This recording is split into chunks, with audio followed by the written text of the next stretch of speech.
Mike, we got story, narrative, voice. Right. They each play their unique role in how every brand communicates. Unpack that for us. What's the real difference, and why does it matter so much in the age of AI generated content? All right. I like the question. Okay, there's probably two or three parts there. Let me unpeel that a little bit. So I used to look at brand as a fairly simple thing. If I go back a few years or decades, but with the arrival of AI, it really made me look a lot more closely, particularly when people were starting to use prompts to, write content and emails and PR releases and everything else. So I wanted to find a way to create prompts that really address the problem head on. And that's how I came to divide things up with story, narrative, and voice, because they all need to be addressed when you're prompting with AI. So story, yes, story is who you are. It's your founder story. It's your origin story. It's Steve Jobs and Wozniak in Steve Jobs' family's, garage, home garage. It's case studies. It's other customer stories. So the stories are very kind of unique to individual companies. Then comes the narrative. Narrative is basically the things you always say, the kind of five or six truths you always speak. So that could be as simple as a tagline. It could be a mission statement. It's the things that kind of define you when you make those statements, when you share those messages. So that's the narrative. The voice is how you say it. If you're an accountant, you probably want to be authoritative. You want to be fairly formal.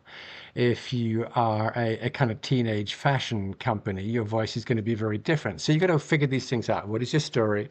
What is your narrative? What is your voice?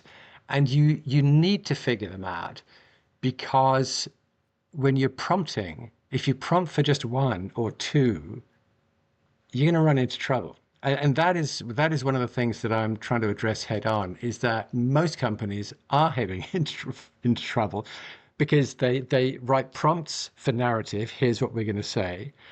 They write prompts for voice. Here's how we're going to say it. But I track this on a daily basis, and I've studied this, and less than 10% of companies actually even consider story when they're developing prompts for AI.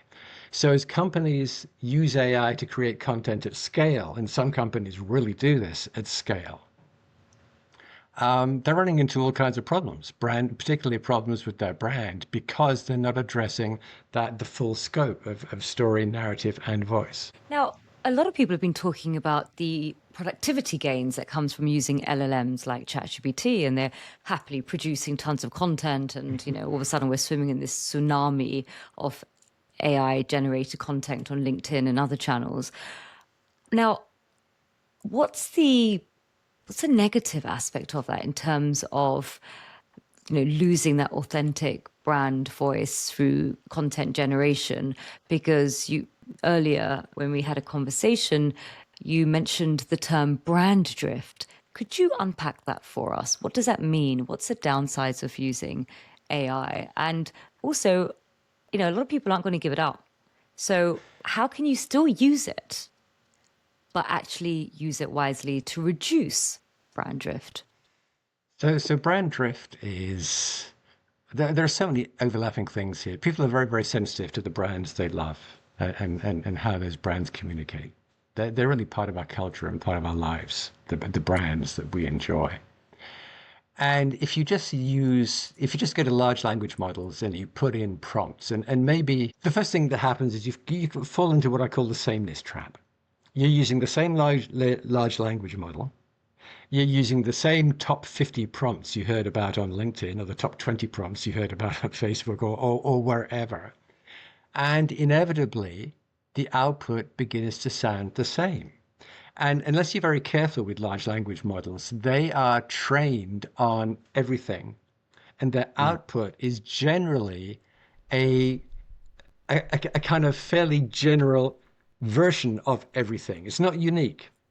So unless you're careful, if you use large language models at scale, you are going to come out with content and communications that are very similar to your direct competitors, which obviously is a disaster. So you have this huge productivity gain, but you have this erosion of what is unique about the brand because the story's not there. The narrative is the same as everyone else. Everyone is saying, make our content authoritative but accessible. There's the voice. So people are saying the same thing. So you fall into this thing called the sameness trap. And that absolutely, hey, companies have spent decades, sometimes a century, establishing a unique brand. And so, yes, there are productivity gains, but you have to be a lot more organized and formal and structured in how you use these so that you can protect your brand as well as getting the productivity benefit. We have a new client coming on with a new podcast, and the focus is using AI to build your small business, called the Hustle Lab. Shameless plug for it. My client did a very informal survey at a cocktail party. Imagine 10 people in the room. He wanted to know what's your familiarity with AI. And he found one person who does anything AI, they won't touch it. They don't go near it. If it's got AI, I don't go near it. And then the next 4 people that he spoke with have never used it. My point is there are people who, when they know something has been generated by AI, audio, video, right, or script, it's got those little ChatGPT dashes. They don't want to go near it. So that's part of the story here. If you're leveraging AI to build or tell your story, you're exposing yourself to a massive weakness here unless you're leaning into that. True, which is why I say you can't be just haphazard and casual about this. You have to be very clear about how you're using these models, and you absolutely have to have that human in the loop, that human input. At the moment, lots of companies are generating content at scale, and it's a bit like it's like a conveyor belt in a factory where the boxes are flying off the end into the back of the FedEx truck, but no one's doing any quality control, and that's what's happening with AI output at the moment. And a lot of that is... Do you think because we feel threatened? Is it because we feel threatened by the machines that might take over? Is that it? Fear? Is that why we don't like it? I think we're defensive about our brands. I mean, recently Cracker Barrel, they changed their logo, right? And they had huge pushback, which was eventually kind of politicized. But before that part, people don't like it when their brands change or shift. People are very possessive. It's part of, like I say, it's part of popular culture. And you can almost define yourself by the brands that you support, like generationally. Like my kids are interested in different brands than me. So when brands misbehave or they drift, we take it personally. We don't like that. So yes, companies absolutely have to be very, very careful and sensitive to their customers when they play around with this. Now, there are ways around this, which is why I have this kind of framework built around story, narrative, and voice, where you can address this in a way that does not result in drift or does not offend or upset or kind of confuse your customers. But we're in that crazy disorganized phase right now. I talk to companies where they have very little training inside. The training is fairly loose and casual. Some people just turn up with their smartphone and they use the large language model on their phone at work. Without, sometimes they tell their bosses, sometimes they don't. Training is still at an early stage. So inevitably, I think a lot of the output from these large language models within organizations is too casual, too unstructured, and too damaging to brand. I think what's quite interesting here is a lot of people are thinking, well, maybe I don't need such a large comms team in-house or indeed agency support, or I don't need to hire that incredible writer that, has been writing for decades and I can just use ChatGPT. And maybe therein lies an opportunity for brands that actually still lean in to the creative arts and the expertise, and their voice is the one that cuts through. And you mentioned earlier, you talked about story in a really interesting way. You described story as the moat, so the protection around a brand's castle. And maybe, a good moat, is actually one that harnesses the creativity that at the moment the LLMs cannot produce because it's reductive and based upon the large language sort of set that they have, as opposed to human creativity. All right. So you can. All right. We got another 2 hours then. Oh, So at least. But what I want to know from you is like, a couple of things here. One is the moat. The only thing they can give you moat is story. I can steal your narrative. I can steal what you say. I can steal your voice, easy peasy. I can steal your audio. I can steal your video, but I cannot steal your story. I cannot steal the founding story of Starbucks or Apple or any other brand, or even you as an individual. You have a story that is unique to you. So the story is the moat, and that's why you protect the story. In terms of creativity, I kind of wax nostalgic here, because when I started out in the industry, creativity was king. And today, data and LLMs are king. But one of my favorite creatives and agency founders was John Hegarty, I think now Sir John Hegarty.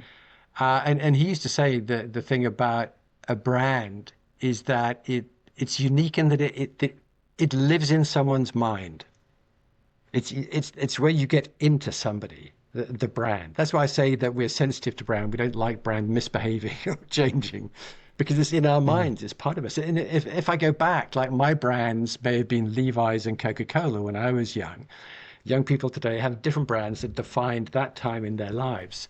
So creativity, absolutely. Now, when you automatically use, like you say, LLMs are reductive. If you just ask a question and wait for the output and publish it. But if you are actually use it as a creative partner, and if you are a creative, I think there's an opportunity for the new type of creative. In other words, the creative person who works with a large language model.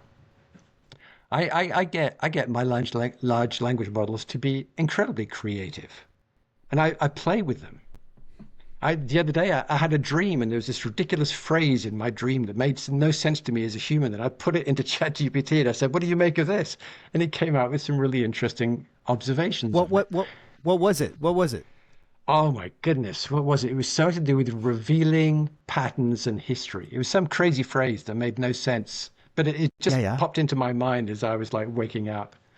And so I just throw it in. So I think if you use large language models as a creative partner, then you can get very creative and unique output. And when you get the unique output, now you are defending story, you're defending narrative, you're defending voice.